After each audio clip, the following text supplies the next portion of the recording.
Welcome to Between Over and Next with your hosts, Holli and Robert, a happily married couple who explore the space between what was, what is, and what's to come.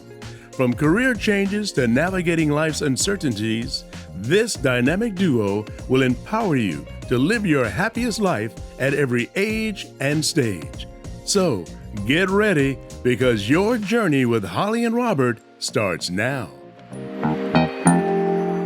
Hello and welcome to Between Over and Next. Hi, Holli. Hi, Robert. How you doing? I'm doing fantastic today. You know what I think today would be a really good thing to share?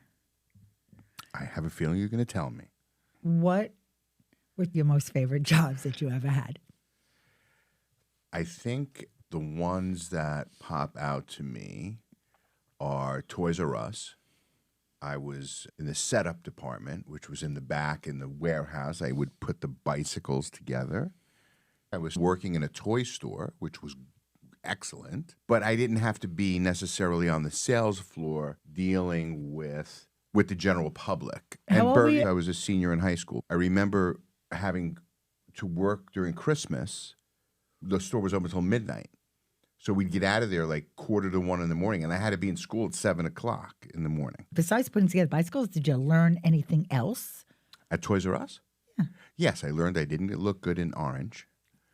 Okay. The orange vest that we used to have. Who does? It was terrible, unless you're a prisoner. And I was a gnome once. We had the characters come in. I remember like one weekend. Really? So they shipped us the Jeffrey the Giraffe costumes and all of the other things. And there was like the Incredible Hulk. You know, when I thought I knew everything about you, and there you go. Captain America and all. And I got to wear the costume of a gnome. I wish I could see a photo of that. I never wanted to work in a fast food place. And you're telling me you really liked it. Burger King was fun. Really? Yeah. Even though I had the absolute worst manager. Howie. Why? He was abusive. He was always putting you down. So, but you said you loved working there. And because of the people, like Bill. Oh, okay. So, now tell them the other favorite job that you loved. These are all in high school then. Oh, Ice Cream Man? Is that the one? Yes. Yeah, I was a good humor man. And what'd you love about that? What is there not to love about being the Ice Cream Man? I agree with you because I Holy love cow. ice cream. But why don't you tell everyone what you did? So I took advantage of the children. Not in a bad way. I mean, not in a good way, but not in a bad way. In addition to ice cream on the truck, we also sold candy. Anything from like a nickel up to $1. I wouldn't necessarily give change. So if the ice cream was $1.50 and they gave me $2, I would tell the kid, well, now you've got 50 cents to spend left. Well, you know, what kind of candy do and you no want? one really questioned you, did they? No, the kids looked at it as like, oh, bonus. You know, I get to order some candy. When you decided to go to college, did you know what you wanted to be when you grew up? Obviously not. Okay, what was your major? Psychology. Okay. Like, what was I going to be? What were you going to be? I have no idea. You have no idea? No. But it was kind of like you could use psychology with anything, really. The main reason I was asking these questions, you should know me by now, that I do everything with intention. Our guest today, David Noonan, is a seasoned writer with 50 years of experience in the industry. Incredible. Okay? We met him through a friend. Through a friend, yeah. And we were fascinated by his story because he has been published in prestigious magazines. He has penned captivating books, and he's even worked as a screenwriter. He's done almost every kind of writing there is, and he's always looking for new paths. He said to me, one of the good things about getting older, just one of the good things, is that One of many. that there's more to write about. Right. So his personal pivots, his stories worthy of talking about, because he's going to tell you he knew what he wanted to be when he grew up. You're going to learn how many jobs he's had in his life. Right. And while you're listening, think about how many jobs you've all had. So let's meet David. Hi, David. Hello. Welcome to Between Over and Next. So glad that you're I'm happy here. to be here. So what fascinated me is that list of 38 jobs Yes. that you shared with us. You Yes. call it a life's work. So tell us a little bit more about that journey. I realized suddenly one day, I had an epiphany, that if I looked at all the different jobs that I had done over the course of my life, that might give me a frame so I would have something to talk about. Right. So I started making a list. I grew up 6 kids, 8 people in the house, chores, as we used to call them, cleaning the kitchen, and then trying to make some money, shoveling snow, delivering newspapers. And I just tracked it all the way through. And when I added it all up, 38 jobs. In the 60s, the kind of jobs you did when you were a kid and a teenager, that's one sort of batch of jobs. Caddying, delivering newspapers.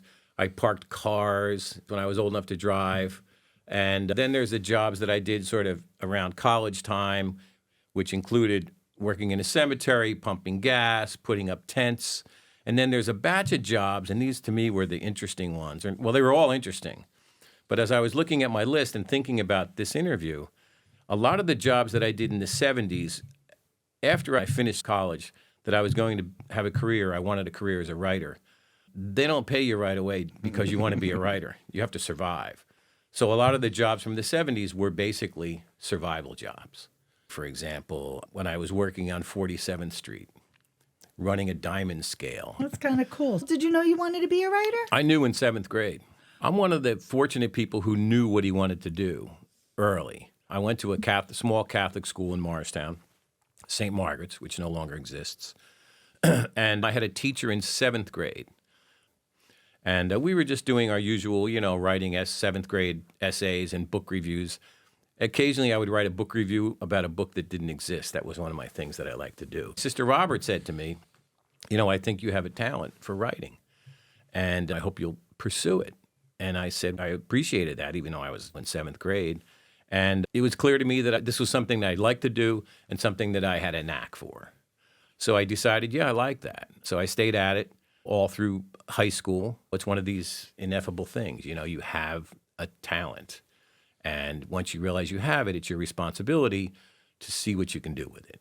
Sure. And work on it and get better at it. I think I was a senior in a Catholic high school, Bailey Ellard, which also doesn't exist anymore. And I had an instrumental English teacher. I suppose a lot of us have had those teachers that really played a big role in their life. Ruth Cochran was her name. She was teaching English senior year. And the first time I met her, she took me aside after class and she said, listen, after she'd read something I wrote, she goes, you need to get serious about this. And I said, okay. So there was a school paper, but I wasn't part of it. She created the newspaper club so that I would have some place that I could do my writing. She and I started researching colleges with journalism programs, and I ended up going to Syracuse University because I knew they had a good journalism school. Right. And I also knew that they had a daily newspaper, the Daily Orange, which still exists. So that was kind of my track. I got into college, and I worked on that paper, and I took journalism classes, and that's when I really knew this was my lane. I had found my route. Your career journey has lots of different writing experiences, Yep. spanning not only across the years, but across the genres and the variety of media outlets. Yes. So how have these diverse roles influenced your approach to storytelling and writing techniques? Well, journalism is storytelling. News writing is storytelling. I spent most of my career as a journalist has been as a feature writer. I have done some daily news reporting, but the thing I enjoyed the most and I liked doing the most was feature writing, longer pieces that took anywhere from a few days to months in some cases.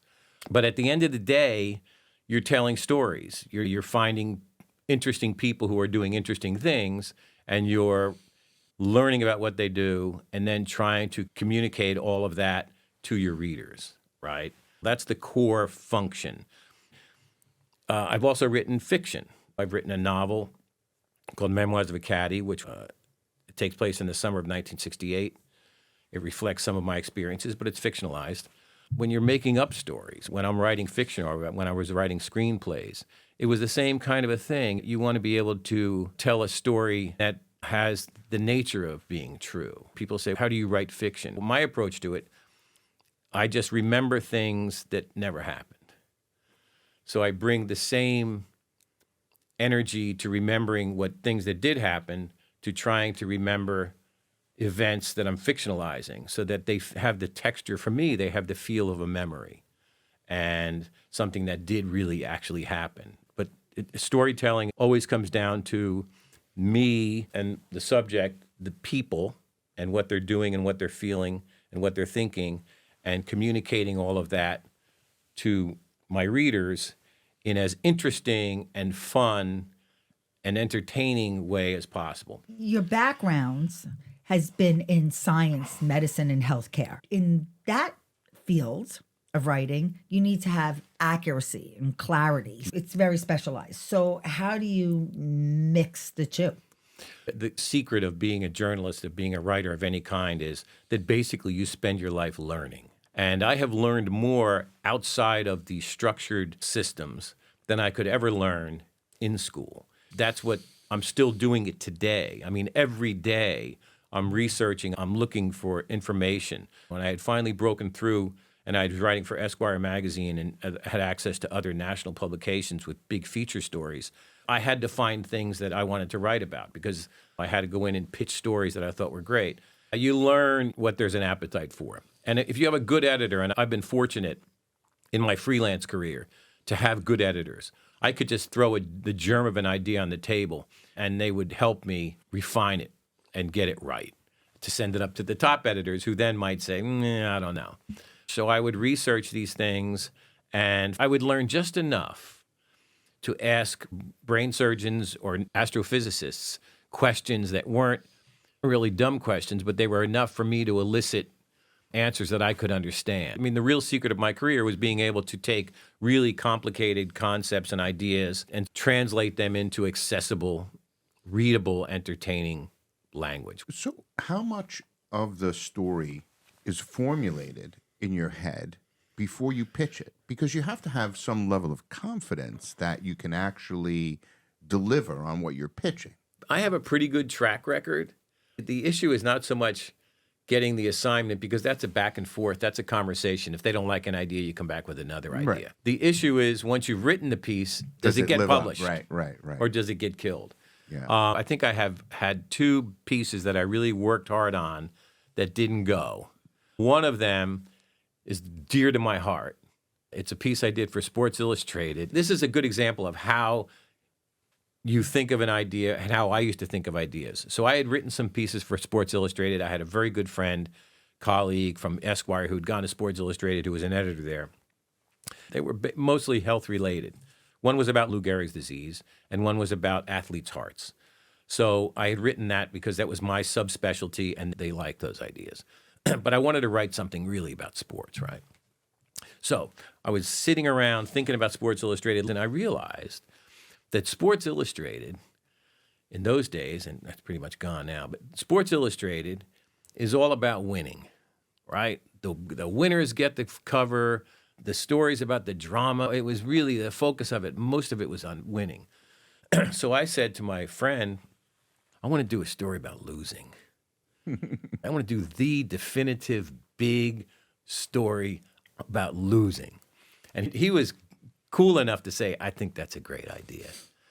So I did, this was I think in 1996 or 97. And he got it approved and I reported the hell out of that thing. And I still have the piece. And every once in a while I take it out and look at it. What happened was there was a change in the editor at the top. That kind of thing happened. And my losing piece, which I was paid for, never made it. Do you have a signature David Noonan byline? Yes, I think I do. I think I have a certain voice. I think that you need to develop your voice. You need to develop your style. You have to have a distinctive approach. It's a little bit of a mystery. It's a little bit of secret sauce. Part of that is years of training, of learning, of hit and miss, but more just really working at it. I am not a fast writer. I have a sense of how I want to fashion things. The other factor is what's your audience. So with Scientific American, you have an audience that's more tuned into more complicated science. It's a different readership.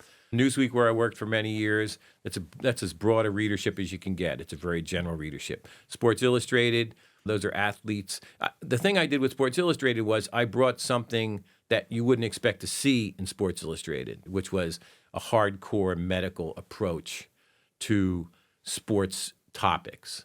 So when I wrote about Lou Gehrig, I had a chapter in my book about neuro, which I'd written about neurological medicine. When I was writing about ALS, Lou Gehrig's disease, I decided I wanted to know everything about Lou Gehrig.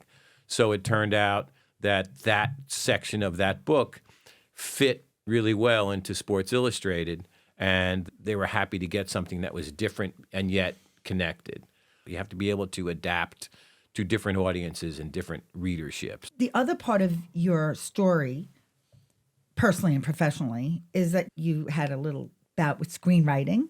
That's a good way to put it, yes.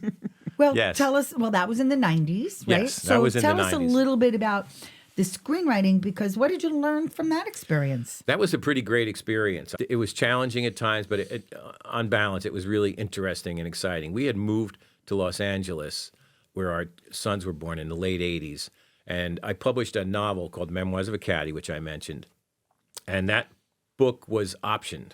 I had a literary agent, and they had an office in New York, and they sent the book out. It was the Samuel Goldwyn Company, which was at that time run by Sam Goldwyn Jr., who was the father of the father. And so they optioned the screenplay, and I talked them into letting me write it. So I wrote that screenplay, and I ended up in the screenwriting business for about 7 or 8 years. The big thing I took away from screenwriting was the visuals. Because when you're writing a screenplay, obviously a lot of things are important. And Sam Goldwyn said to me when we were having a meeting early on, he knew I'd written one other screenplay. He said, just imagine, he said, that your movie is playing in this instance, Japan, and there's no subtitles, but you want your audience to know what's happening in this film. And they can only know what's happening by what they see on the screen. He was trying to communicate to me a higher level of thinking like a filmmaker. What you see is what really matters. And I had been doing this already in my journalism in describing details. And when I speak to journalism students, I always take a moment to say to them, how would you describe this room that we're in? Count the number of lights in the ceiling. How big is the room? To get a real sense of the space that you're in, the details, the physical space that you're in, and that the people are in. It was a different way to think about storytelling. You told us you would like to be a songwriter. Yeah, I am a songwriter. Oh, so tell us a little bit about that pursuit of your creative expression. I want to reference Between, Over, and Next Please do. with this, because I think it's I love the way you frame it, Between, Over, and Next. I think that's terrific. And with regard to my songwriting, I think it's a good example of the options that we have that we may not realize that we have as we get to a certain point in our lives and our careers. I bought a guitar when I was 28 years old, the first time I had a guitar. I had a lot of friends who played guitar, and I never got around to doing it. So that was 45 years ago, I think, something like that. And so I taught myself to play. And it was hard enough learning the chords. So it kind of was, my instinct was to just start playing my own songs. I mean, I was a writer anyhow. But here's the thing about songwriting. It's so different than any other kind of writing I did because it's this alchemy. It's so purely creative. By that, I mean, you don't really have a lot to do with it. It happens to you. More than writing novels and writing nonfiction stories and writing journalism, that's me, working, getting it, thinking about it, doing the research and trying to, really turn this lump of clay into something great. But when I'm playing my guitar and I'm trying to write a song, I'm strumming away. I've picked out some chords. I may hear a little figure that I'll stick with. Once it starts to happen, this phenomena of actually having a song come to you, but the first couple of lines and the first chords, it's happening to me. I don't know how or why. And then once I start to move through the song and the song starts to take shape, then I can get to work on it. But the initial experience is, to me, purely creative and mysterious. And when it's happening, it must be the kind of thing that happens to really great poets who are also highly trained, but nevertheless, they're able to assemble language and words. And that's the other thing. You don't have to worry about the sentences and the paragraphs and the rules of grammar and everything else. You can break all the rules when you're writing a song or when you're writing a poem. That's interesting you say that, because I think adding the element of your other senses, right? Sound, right? Feeling the vibration of the notes, don't exist in a traditional writing experience. Yes, right? Exactly. You know, whether you write with music on in the background or anything, Right. this is actually a blend Right. of the words, Right. the sound, the vibration. There's a Yeah. lot Yeah. going on at Yeah. that moment Yeah. that doesn't necessarily exist. Yeah, it's an anyplace immersion. else. You're immersed in this event. You're just kind of there, and you're just kind of like, okay, you're tripping a little bit Yeah. on the experience of having this song arrive from wherever it's arriving from, and then your job is to make sure that you can finish the thing, To be the messenger. to deliver it. The different thread of words. I'm listening Yeah. to this part of your experience and creative expression. It really is head and heart.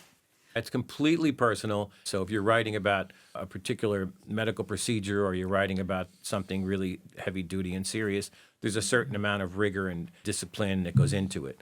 And there's certainly discipline and rigor in songwriting, but the real foundation of it is this cosmic phenomena, for want of a better term, that, as Robert was saying, you're just enveloped in this thing that's happening to you. But it's also storytelling. So like the songs that I write tend to be in this sort of Americana country vein. So they are tales, broken relationships, and Right. cowboys and things like that. But the music part of it and the original sort of feel of it, that's what arrives and has to be delivered. We would be remiss to not discuss the evolving landscape of writing, For sure. the intersection of technology and writing. How do you perceive the impact of artificial intelligence on the writing industry today? Do you see it as a tool for enhancing creativity or as a potential challenge to the traditional craft of writing? I would say both. I would say, number one, as a tool, I think it's fantastic. My understanding of AI search is that it is so much more sophisticated, and you are able to refine it and you are able to filter out. I look forward to finding other ways to use it as a tool. Is it a challenge? They can load every Charles Dickens novel and every T.S. Eliot poem and the Bible, and I suppose it can simulate human thought. But it will never be human. You can't hug it. It's never going to feel pain. It's never going to cry. It's not going to be born, and it's not going to die. And it's not going to have people that it loves die. It's not going to be in love. It can only replicate whatever we put into it. So human experience, which is what we all want to write about, and which is what we're living, we can put that into all kinds of forms. I'm sure when the first novels and the first poems were being written thousands and thousands of years ago, people were like, well, what is this? What am I getting here? The fact that we now have these programs that can imitate or emulate human experiences and human behavior, it still isn't human behavior.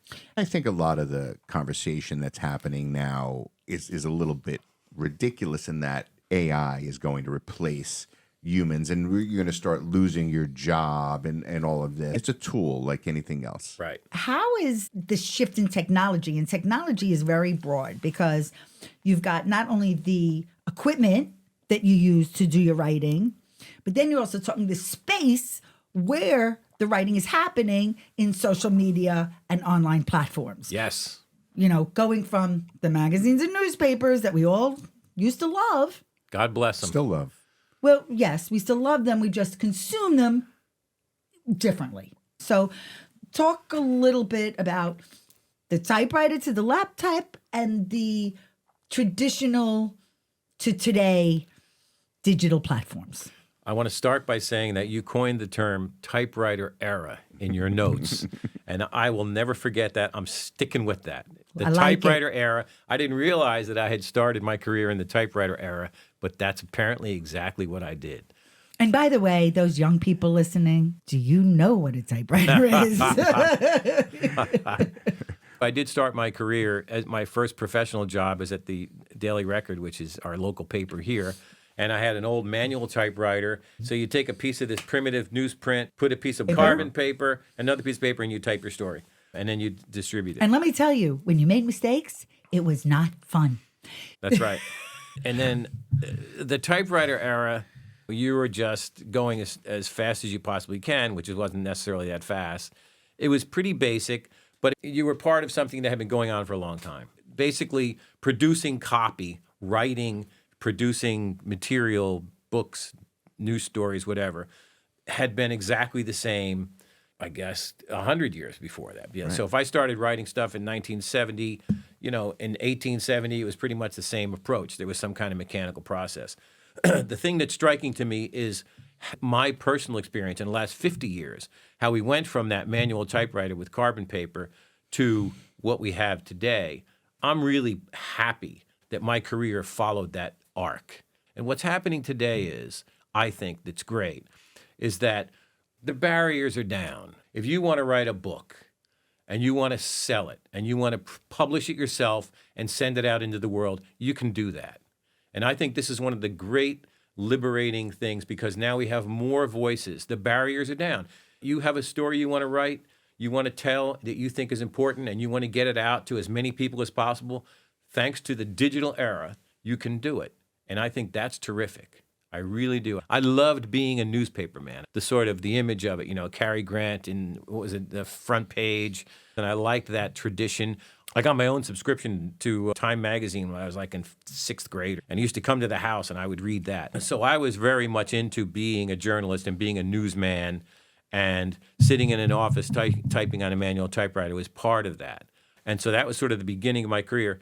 And as we all know, the early years of our careers, they're special to us, right? Sure. They really are. I mean, they carry a lot of meaning. It's when we were becoming who we are today. All these ancient technologies that are gone now.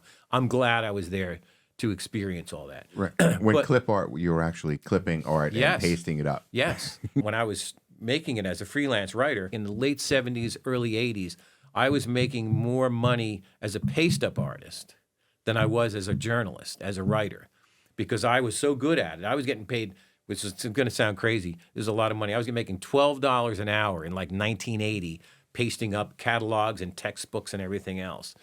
So all of that ancient cuneiform kind of journalism world, media world, I'm so glad I got to see it. I can only imagine 50 years from now, the young people who are working on digital formats are going to be doing. But it's exciting. I got my first laptop in, I think, 1988. It weighed about 15 pounds.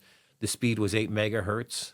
It was a Zenith laptop, which I loved. Monochrome screen. Yes. But I think that all this digital technology really has made things better for generating creative content in terms of social media and the pressure on journalists today.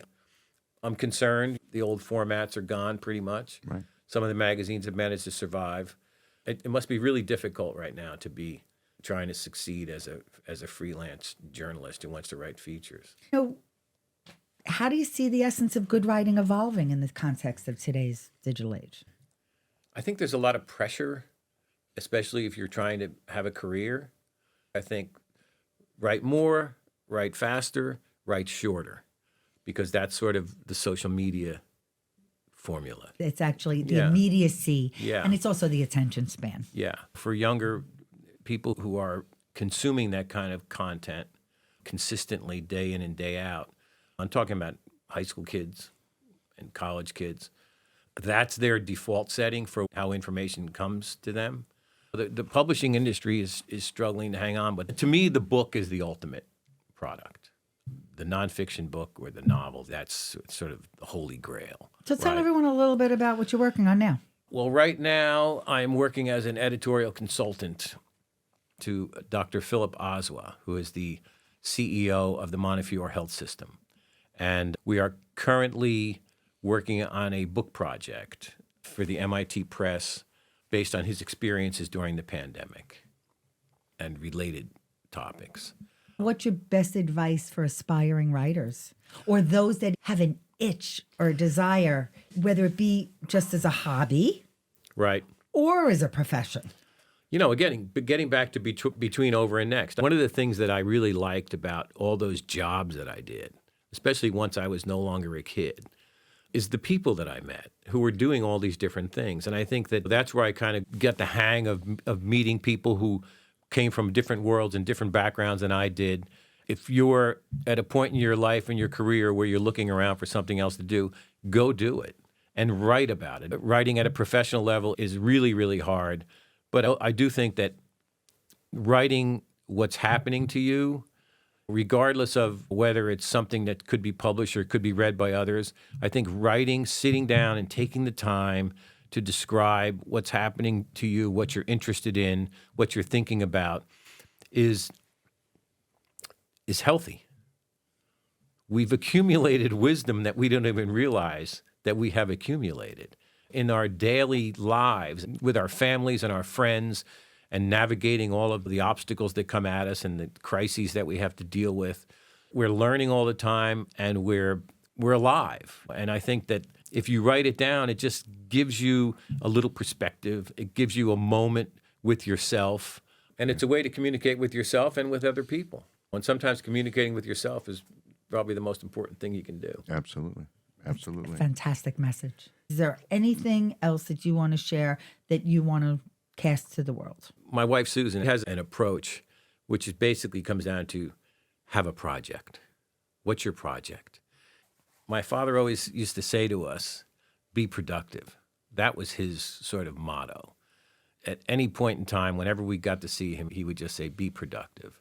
And Susan's variation on that is have a project. So I think that if you're feeling a little this or a little that, and you're not sure what you're going to do, be productive that day. Get something done that day, so that when somebody say, what did you do yesterday? You say, this is what I did, just to accomplish something. And as long as it's something you enjoy, and maybe it's something you hadn't thought about doing before, do something new. Yeah. And you might surprise yourself at A, how good you are at it, and how much you enjoy it. And you may find a whole new avenue for expression. We talk about the typewriter generation. I think it's difficult for digital natives to understand that there was even a challenge in getting the words onto the paper. I'm happy that we talked about artificial intelligence. I think it was kind of cool to talk about that with someone who's been writing for so many years. I think there's a very small percentage of the population that has even delved into artificial intelligence. I think more and more people are hearing about artificial intelligence and maybe even discussing about, will artificial intelligence take over? I'm very impressed that he has been published in so many magazines that we all know and love, even though the magazines are not on the rack as we once knew it. At the top of this episode, I asked Robert about some of his favorite jobs, and I also asked him when he was in high school, did he know what he wanted to be? So I just want to share my experience. I was a very serious student, very self-motivated, put a lot of pressure on myself to do well. When I was in high school, I knew I wanted the business of fashion. Especially the I went red to carpet. Boston University School of Management. I transferred because I didn't really have the social life I wanted, even though I was such a serious student. So I transferred, and then I went to Fashion Institute of Technology with buying and merchandising and marketing. I straddled both sides of the fence, wholesale and retail. I was a garmento, mostly women's apparel and accessories. I really loved when I was buyer at Bonwit Teller. You know- I would never have expected, Robert, that, I couldn't have predicted in 1992 when we first started working together and I was marketing you and your business, because right in between over and next, my over was when I was in the world of fashion, and then I embraced an entrepreneurial opportunity with my good friend Marci Cohen, who started her own publication called Material Information. It was a B2B, beautiful publication, cover to cover, and she's an amazing writer. She worked at HFD in the world of fashion and fabric and home fashion.